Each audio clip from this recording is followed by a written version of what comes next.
I want to go back to this issue and look, I understand Mr. Owens and for all of you for the department. I mean, we have, by my count, 500 installations, 500,000 buildings, 9,000 unaccompanied housing facilities that we're trying to fund and manage here.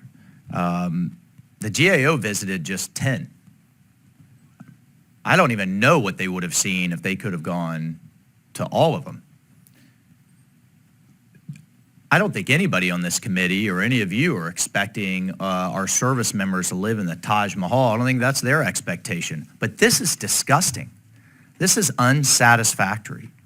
I don't know if any of you, would any of you want your children in these kind of conditions with mold, with feces, with broken sewage lines? I wouldn't. Do you think anybody who's in these facilities, I mean, again, this is just a small sample of what we're managing or telling their high school buddy or their cousin or whomever, this is a service you got to join. I could tell you as a veteran, and I think I could speak for most members, for all of us here, you're overseas, you're deployed, you come back home, you want a washing machine and a dryer that works, you want a decent facility to go back to, I can't even imagine what this is doing to unit morale. So here, just a couple of questions.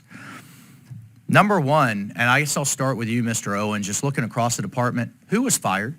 Who was held accountable? Several of you put accountability as a key part of your testimony. Who was fired? What base commander, what facility manager, what overseer from an oversight standpoint? Was anybody relieved or fired because of this? Chairman Waltz, I'm not aware of anyone who was.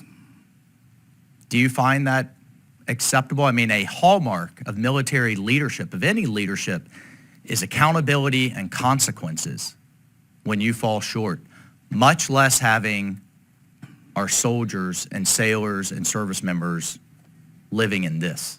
Yeah, yes, sir. I totally agree with that. And I think the strategies that we're putting in place, the accountability that you've placed on us as leaders through the NDAA. But no one from the secretary down to your level, down to the services, down to the base commander, nobody has actually been held accountable, correct? No one's actually been relieved or fired. Not that I'm aware of.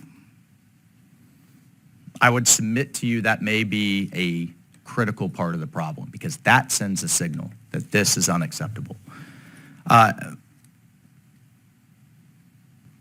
We received the FY25 budget request details, or when we receive them, excuse me, I know they're forthcoming, but I think given the situation that you all agree that we're in, can we expect to see FSRM budget lines funded to 100% of the requirement?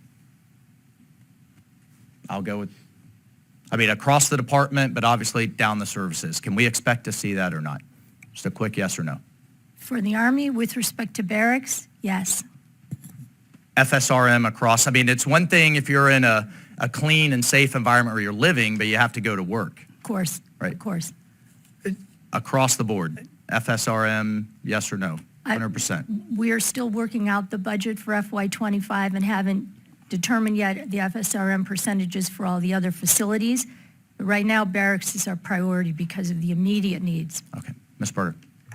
I'll say the same. We're still in final, but making sure that everything is executable, absolutely. Okay, we'll pull the thread on that in a minute, on the executable piece. Mr. Chaudhry. Yes, as we go through the details, but we understand that mission requirements is something that we're focused on in the Air Force, especially with great power competition. So the answer is yes. However, tough choices are driving us in that direction, and funding is becoming a critical resource, one that we need to stay in touch of. So yes. This sounds like, this just feels like Groundhog Day. We have a lot of members, a lot of questions, so I won't abuse my time here. But one of the issues that GAO highlighted in this report is a lack of visibility into how FSRM funds are allocated once it gets down to the installation. So just for the sake of time, across the department, Mr. Owens, how are we going to deal with that? Do you agree it's a concern? And then how are we going to address the issue? I absolutely do agree that it's a concern, and thank you for that question, because I think it gets to some of the things that we are implementing with FY24 funding when that's available, is the Sustainment Management System, which is an asset level evaluation rather than a portfolio level evaluation, which gives us the ability, working with Comptroller, to understand the ramifications of decisions that get made when FSRM money, when and if FSRM money is reprogrammed. So right now we have an understanding of the sort of the macro level problem at the portfolio level.